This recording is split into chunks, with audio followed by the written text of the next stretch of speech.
You are amazing. I can't imagine how many professions there are here today, how many different interesting things you do in your life, and you're here listening to genetics and program development through NORD, a lot of tremendous opportunities, but it demands a lot from you. And you've also heard a lot of really strong basic science. One of the joys I had in the 12 years that I worked at the NIH was learning from people like Dr. Collins about the possibility of looking at diseases with a different eye. And I'm primarily a clinician, not a bench researcher.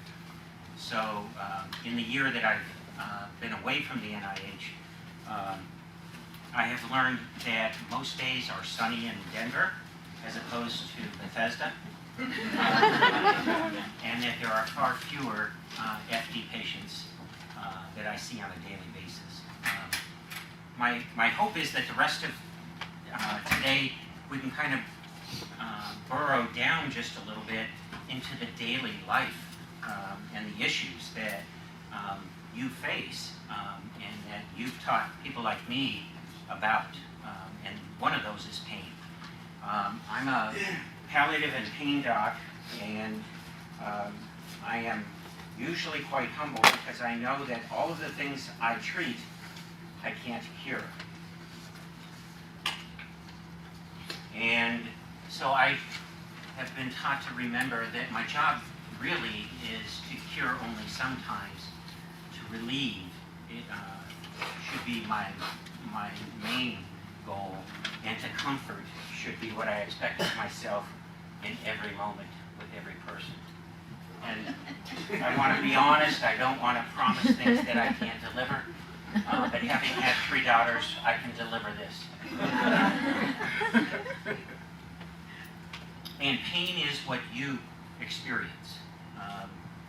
And one of the things that I have to keep remembering on a daily basis is that pain is, we have taken the opportunity in trying to raise the level in medicine of pain to make it, quote, a 5th vital sign. You've heard that probably if you've been in a hospital. It is not a vital sign. Pain is a personal experience. And every moment of every day that you experience something that you call pain or your loved one does, it is a personal, internal experience that you're making sense of from all the experience that you've had your whole life into the present moment. And you bring all of that every moment to the experience. That makes it hard, and that makes it special, because all of the things that Dr. Collins, your psychologist, your family doc, your parents have taught you can bring tools to that. So that's what I hope we can talk briefly about. I'm going to attend also that workshop on the one that's focusing on personal approaches with pain. So I'd love to learn more from you. But this is how I think about the management. And what is it if you are the patient or I am the patient that I have to expect of myself? What can I bring? What can I learn? What can I do to do that? Some of it's knowledge, some of it's skill, some of it's talent, some of it's just showing up. Same for your doctor, your healthcare provider. We have all sorts of barriers to both of those things. And then if you're lucky and you find someone that you can really partner with in this, you're more than the sum of those 2 parts. You're working together. So that's more of the philosophy of introverted pain management, which I've been working at doing for the last 2 decades of my life and more. There are all sorts of barriers. There are barriers that happen because people have fears of the things that we prescribe, or they don't understand about some of the things that are prescribed for them. But there are also barriers that happen in my office or other physicians' offices, and that is maybe fear of prescribing. If there's something that's there that can be helpful to you. And then there are institutions that can easily get in the way of good pain management. Inadequate training is common in medicine in terms of pain management. It's institutionalized, inadequate knowledge, but we're working on that, and it's far better than it was a generation ago. Learning how to assess pain, and honestly, in a group as motivated as this, I would say one of your jobs should be to really understand the nature of your pain. Really understand what might be driving some of it, and to categorize it, because that's going to drive you to be a much better consumer when you go to someone and ask for help with that. We'll talk more about that. Fear of addiction is common, and it's appropriate to have concerns, but it's inappropriate to let it get in the way of good pain management. So know that you should be seen by someone who has a healthy respect for the potential, positive, and danger of everything that they do on your behalf. That can be surgical, but it can also be use of opioid medications. And knowing how to use those tools is really important for you and for them. These are some of the things that I'm not going to go through this in detail so that we might have time a little bit at the end to ask any questions you might have. But these are the things that you should expect to be asked. These are the things that we will help drive our decision making. If I know more about the type of pain, where it happens, what makes it better, what aggravates it, what precipitates it, how you deal with it, how it feels when you deal with it differently, those are all things that, you know, we were just talking in your database. That drives you through what should be an algorithm towards the best possible treatment. So it's important to be, when I ran the fellowship, one of the things we would say over and over again is be present in the interview. Make sure you're listening. Make sure that you're not talking all the time so that you can pick up these things. These are more factors that I think you need to be aware of. If I were to ask the audience, how often do you have pain that's precipitated by movement? I would expect that we'd have a lot of hands go up, right? But for some of us, how often do you have daily persistent pain? A lot of hands would go up. So FD pain, McCune, Albright, create opportunities for different kinds of pain, not all the same. And you can have problems both with somatic pain and visceral pain and neuropathic pain all at the same time. So this is what we were talking about. And you've already heard some excellent descriptions of the assessment phase of this. By the time we would see patients referred by Dr. Collins in his group, all of this would have been done, and we were beneficiary of that when we were trying to figure out helpful strategies. When you're not in that kind of tight-knit network of highly skilled practitioners, you have to create that. And that's the challenge of leaving the NIH or leaving this institution and other learned institutions around rare diseases and going back to your communities. You have to create good networks of people who work together, or be able to talk to Mike long distance. Either way, which I know a lot of you do. I also pay attention and find it very, very important to understand what is one's reaction to pain, because if two of you, or you and I, have the exact same sensory experience, how we respond could be, and what I make meaning out of that, could be extremely different based on the topography of my life versus yours. And when you have a pain condition like FD, I would imagine you would say to me, it depends what the meaning is. It depends on when it was that I first experienced that. I was amazed when Mike first presented to our group, and he told us that sometimes the smallest of our patients have very little pain with bad problems, including fractures. And at certain points, that changes and you have a much greater appreciation for pain. So when you have the problem, and the context of that makes a big difference. Coping strategies and support systems, I believe, should never be underplayed because they are the substance, the matrix of living a good life on a daily basis. Making positive meanings, which I've heard in discussions already here about how we can make sense of hard stuff. Effect on function, you're going to hear more from on that tomorrow. Effects on mood, you're going to hear about that in a few moments after my presentation. And then perceptions about, beliefs about, concerns about analgesics. FD pain comes from a lot of different sources. And this is not a complete list, but it's the most common stuff. We have pain before fracture, pain after fracture, pain with non-healing fracture.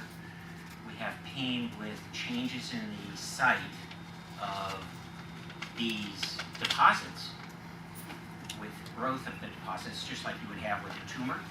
You get an inflammatory component of pain. And you can get, we were talking earlier about the muscle problems that can occur, and you can get myofascial pain syndromes, which seem unrelated, but they're not unrelated. It's not uncommon that we would see patients with some peripheral neuropathies. They can be entrapment or other. And then we can get into the even more challenging situations like chronic cephalgia, the bad head pain syndromes that we poorly understand these diseases. Rarely you can get spinal cord compression, and then we can get pains associated with treatments, which are not uncommon. What's the most common treatment pain that you see?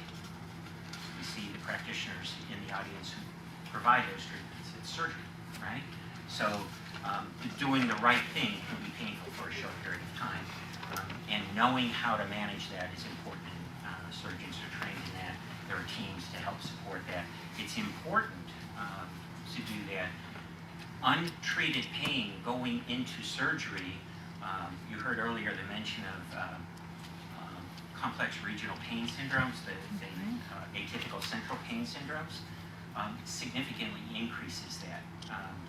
So having undertreated or untreated pain going into surgery is a risk for a centralization of pain. So it's important to have good pain control around treatments.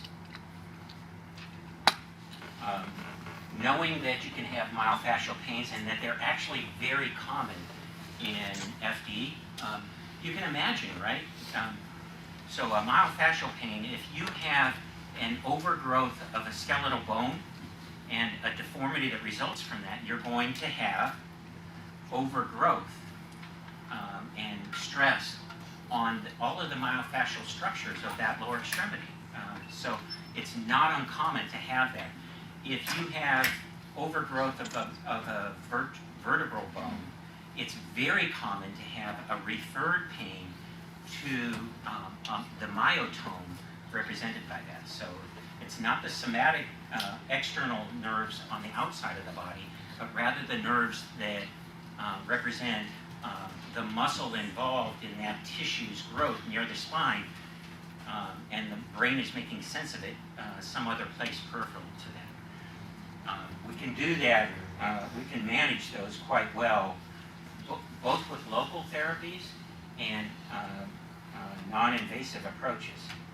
I just like this slide, and I always show it. And it reminds me that the problem that we have is about the symptom presenting, but the way we make sense of it is in the meaning of that and how it's affecting us. And so we need big teams. And I practiced in a large team, a talented team, at the NIH, and I'm trying to build not the same team, but a strong team where I'm at now. At the NIH, Dr. Collins would refer patients, and we had people who were skilled, professionals who were skilled in medication management, but we had a chaplain who would be there at all of our clinics. We had a mental health worker. I did medical hypnosis. We had people who taught guided imagery. We had people who did healing touch. We had an acupuncturist. We had a nutritionist.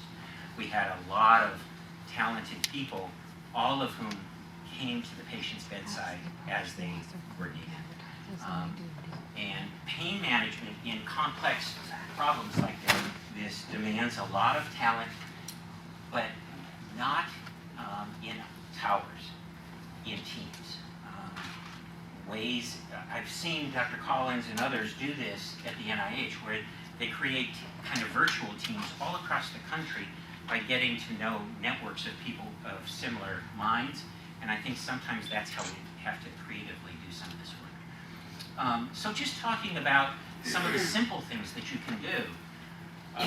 We have known since we learned about the neuromatrix, the counterstimulation techniques. We actually knew empirically that they worked for the last 300 years, and it's documented in medical science since the time of Chinese medicine 3,000 years ago. But counterstimulation works, and works well, but it works temporarily. So anything that can kind of lower the gate, decrease the input, or reorganize the central processing of peripheral stimulation. If you've got a lesion externally at a hip or some other place, applying counter-stimulation techniques, heat, cold, vibration, electric energy, can be helpful.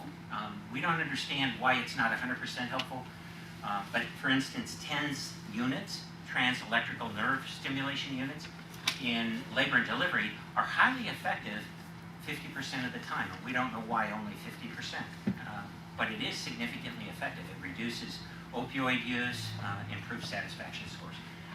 Some of these can be temporarily helpful for you. So finding those that are helpful to you. Massage is both a counter-stimulation technique, but if you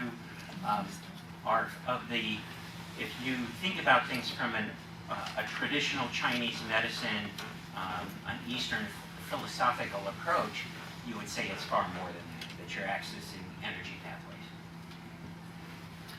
These are some of the other techniques that are very helpful. I suspect that some of you have used some of these or learned some of these.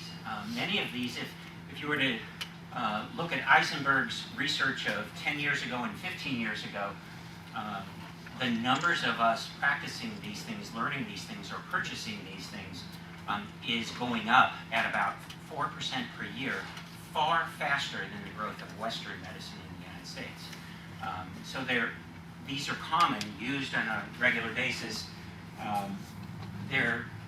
A lot of them are unregulated, and it's hard to know who to see, what their credentialing is. So learning about that is helpful. Has anybody here done biofeedback? Okay. So, for instance, biofeedback has strong evidence for headache. NIH recognized Cochrane level support for biofeedback, for instance, with migraine headache. It's also been shown to be helpful for some myofascial pain. And it's a brain training technique.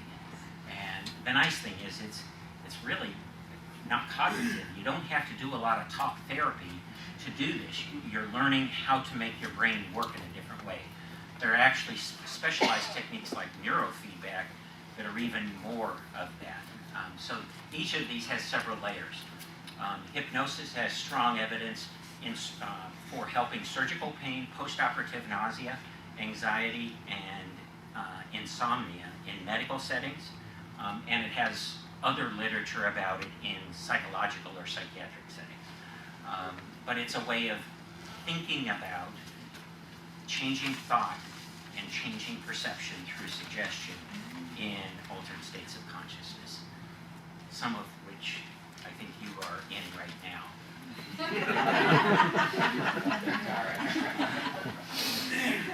So what about medications? And I'm not going to go too far on this, but to introduce kind of a three-step approach, which is the World Health Organization approach.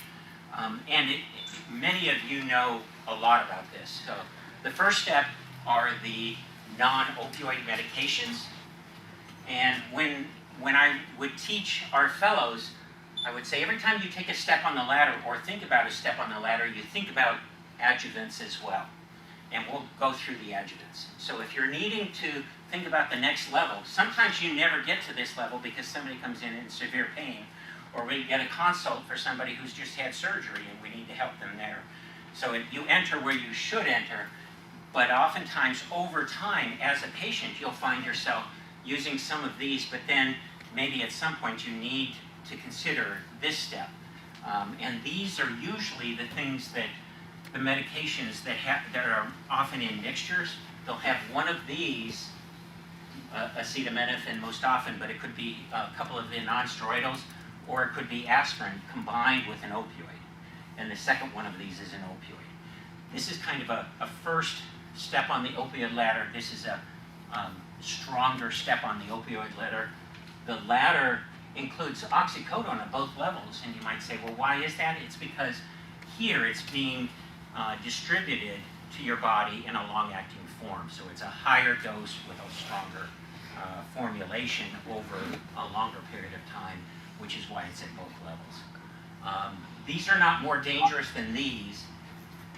Both of these are dangerous in different ways than these, but they're all potentially to give you significant side effects, and they need to be used carefully.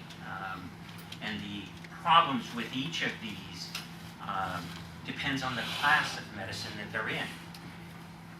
These medications can harm your liver and your kidneys with regularity if you use them too much, too long.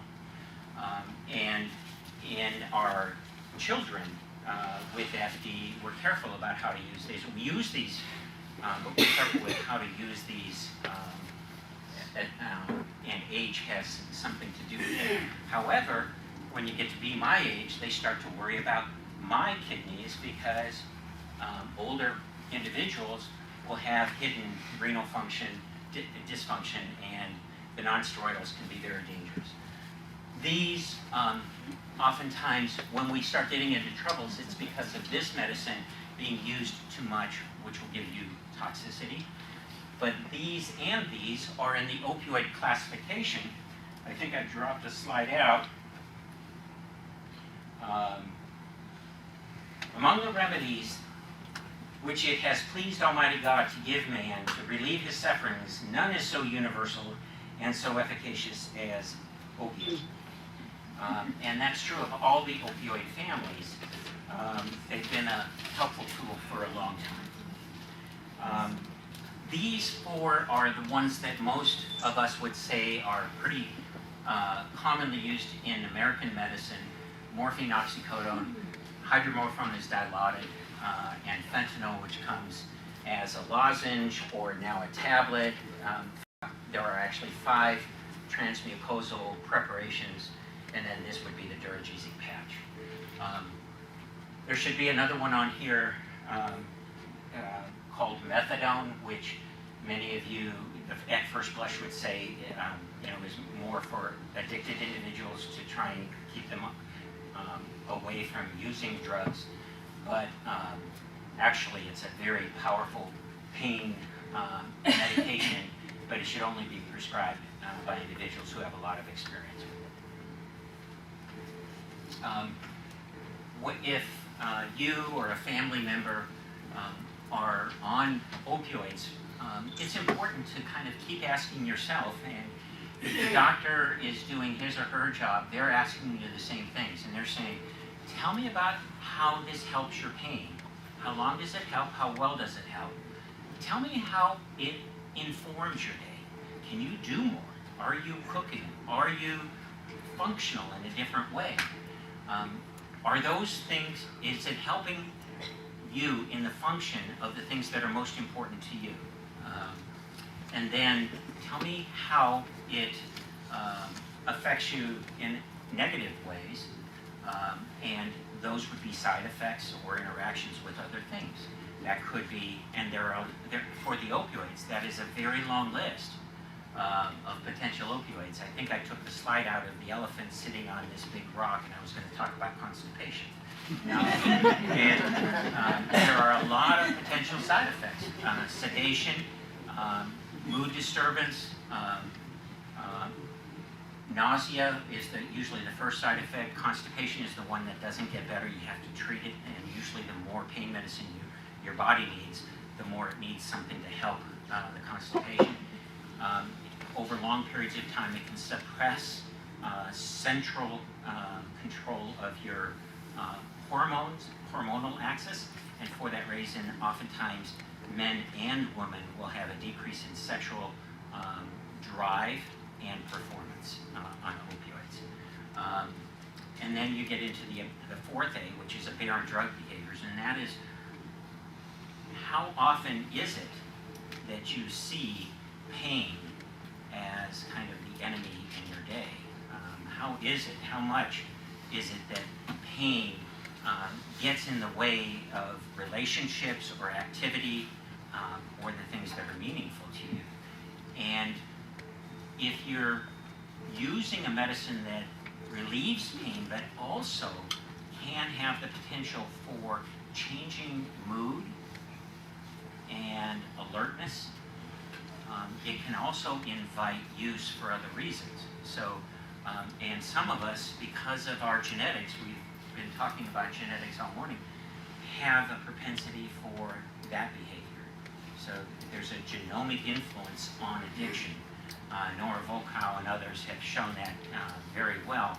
But any of us, given the right situation, can get into aberrant drug-related behaviors. And that's taking the medication not specifically for the pain, but having other things drive that, like sedation or euphoric effects. That is different than physical dependence. Physical dependence means that if I'm prescribing your pain medicine and you run out, I'm out of town and you can't get the medication from me, you will reliably go through an abstinence syndrome if your body is used to it. It has nothing to do with addiction. Absolutely nothing. Sometimes doctors get that wrong. That has to do with being on a medicine that is physiologically training your body to respond to it on a daily basis. Not all medicines do that, but seizure medicines do that. Some of the asthma medications do that. Some of the cardiac medicines do that.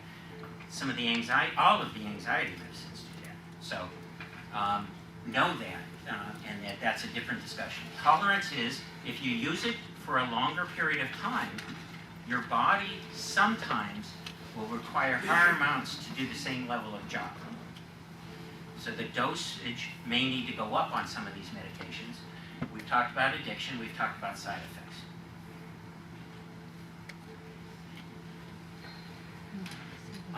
Other classifications,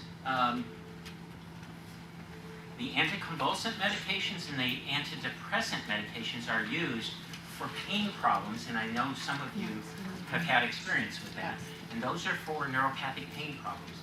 The anticonvulsant families of medicines are, things like carbamazepine are commonly used for the lancinating kinds of pains, like a shooting kind of pain. Gabapentin and pregabalin can be used for that, but they're also used like the tricyclic medications. And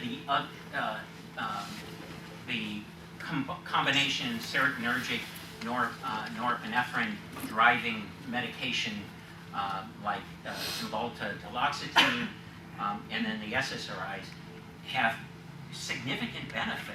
They have side effects, but they have significant benefit for neuropathic pain of other types. Let me finish with this.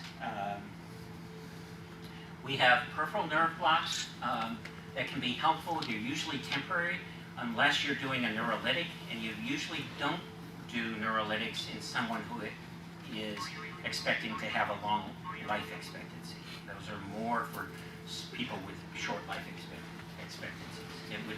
You would want to be in the hands of someone who's very skilled in those things and uses them. We have intraspinal therapies, both of drug infusions and electrical therapies, and we have epidural, intrathecal, and electrical devices at the central axis.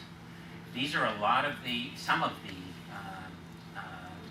mind-body approaches and complementary healing approaches that are available. You can see there's a long list and multiple options. And this is my daughter, Rachel. When she had leg calf Perthes disease, this was about 6 months before I joined Mike at the NIH. And this is the day before surgery, and she's got this little thing that she's practicing her own self-hypnosis with. She was at Texas Scottish Rite Hospital, which I give to every year, and I never give enough for all that they do for all of those kids. And she had an anesthesiologist who was just really devoted, did a great job during surgery, but the following night, the epidural was only seemingly getting to the nerves on the other side. So the hip that she didn't have surgery on was numb as could be, and the other one was hurting pretty bad. So she got her ball out and she started doing her own self-hypnosis. That's her hip with you can see the dead bone here that was happening. Actually, the surgeon gave me, he said, since you can't see that, I'm going to put arrows up there. So. And she's now living about a mile away from us in Denver, and she actually preceded us there. When I was given the opportunity to be recruited there and asked if we could maybe consider joining her, she drew a mile circle around her apartment. We live 1.1 miles away. So I'm going to be around the rest of the day. I was going to attend that work group on pain for anyone who's interested. I'll be one of the participants. And I really appreciate being here.